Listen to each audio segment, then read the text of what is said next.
Alright guys, been loving Monster Sanctuary 1.2. So I have built a team that will beat every single keeper in the Legendary Keeper Challenge. 6 monsters will do all of it for you, and they'll also do you pretty well in PvP, I reckon. So first up in our teams, it's Frosty. We need somebody to apply a lot of shield, help us survive throughout the fights. Frosty filled this out nicely. Frosty you can pick up in the blue caves near the start, and ideally you want a light shifted one, so you can apply an additional stack of any buff. And essentially we're building him to launch a load of ice shields. Also has the buffing potential of full offense, which we'll get to later in the build. And whilst applying buff has a chance to remove debuffs, which you're going to face a ton of in these monster challenges. And for an ult, you want Aurora Shield, extra shielding, extra debuff removal, more of the same. And basically, because his shielding runs off defense and magic, we're looking at anything that improves those items. So, restoring wand, bracelet, wizard hat, and we've gone with crown as well for extra defense and health. Pretty straightforward build. And obviously, we're feeding in peanuts for defense.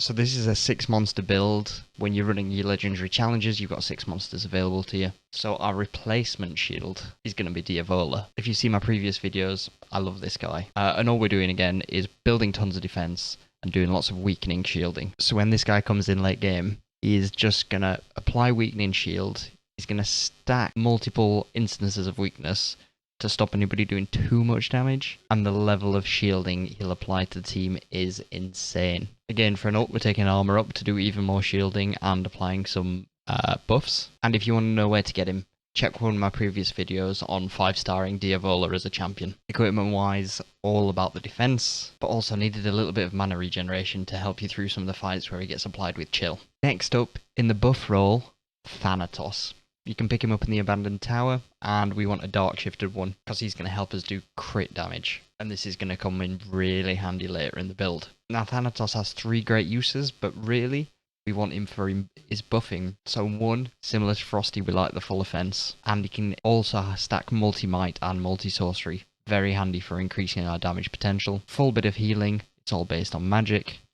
And also Shadow Grasp, which just helps apply some stacks of blind and try and helps us dodge some of the heavy damage that is coming out of some of the big hitters. Now equipment for Thanatos is a little bit questionable. So you've got to balance survivability with increasing the power of the heal. Now, to be honest, I'm all for having him being quite disposable and just smashing out as many buffs as he can before he dies, and then we'll bring in somebody with a bit more longevity down the line. So with that in mind, we're not too concerned about the heals, and we'll just go for some defense. So we've got Morning Star, Medallion, Hide, and Wizard Hat. Our replacement buffer is going to be Ornithopter. Now you could go light Ornithopter here, but I haven't, mainly because I wanted to use Grey Pearl. But here what we're looking at is we're looking at buffs, so Quicken will give us agility and sidekick, and we can stack multiple instances of sidekick to really rack up the damage by the end of the game. Arcane Shield, which only lets us shield 1 of our monsters, but we might have a precious one that we want to save to dish out all the damage by the end. And also, we like this Tailwind, so all of our aerial monsters get an increased damage by 7%. You might be able to see where I'm going here. Taking Arcane Obliteration just to start removing buffs from targets as well. In some of the battles, lots of monsters have tons of buffs on them, and if we can take some of them away, we can reduce their damage potential. Same applies for PvP. Equipment, again, everything's magic based, so we want a good balance of magic and survivability. The feeds on all these so far have all been peanuts, by the way. Right, damage dealers. Number 1, Kanko, Sun Palace champion. This guy is going to deal so much damage. All we're looking for here is taking any skills that help increase crit damage and crit chance. On top of that, we're taking the Explosion, which does 1 hit of 530% damage. It's nuts. Basically built other trees around getting ourselves to the crit damage points. I could be tempted to do an additional multi-might or a multi-channel as well, but having a good mix of both the Explosion and something in terms of a Cyclone is really helpful for if somebody has fire resistance. Ult, we're taking the Typhoon Cut, which not only does tons of damage, but it applies Glory, Sidekick and Agility, which helps us dodge. The whole aim of this is buff Kanko to the nuts and keep Kanko alive as long as possible so he can do all the damage. We want a dark shifted one. He's going to get 1% chance for every buff on it. And as you can see, the way we built him, we're building crit damage.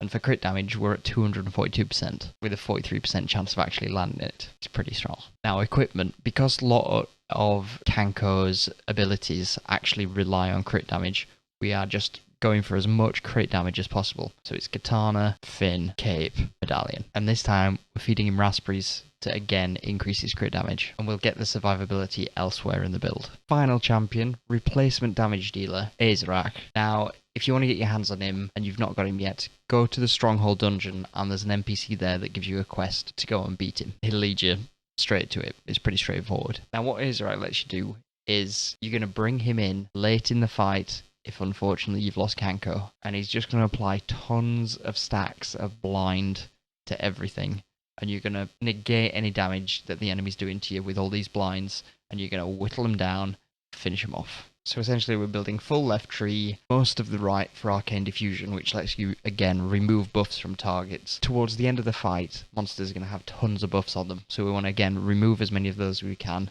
increase our survivability. Fights may go long, but we will win in the end.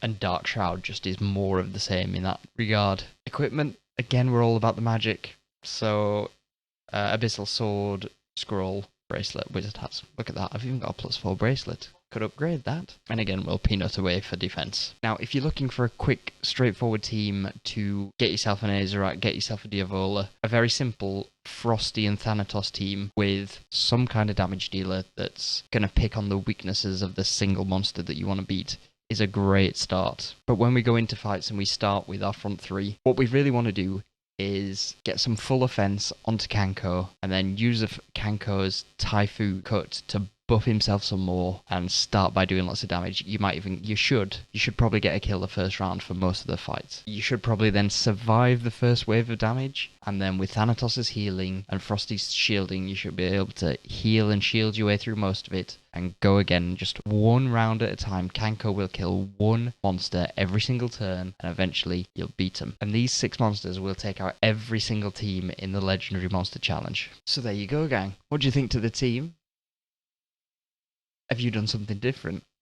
Love hearing about everybody's teams and everybody's builds. So please let me know in the comments below. And thank you very much for hanging out and watching. And I will be back again sometime soon.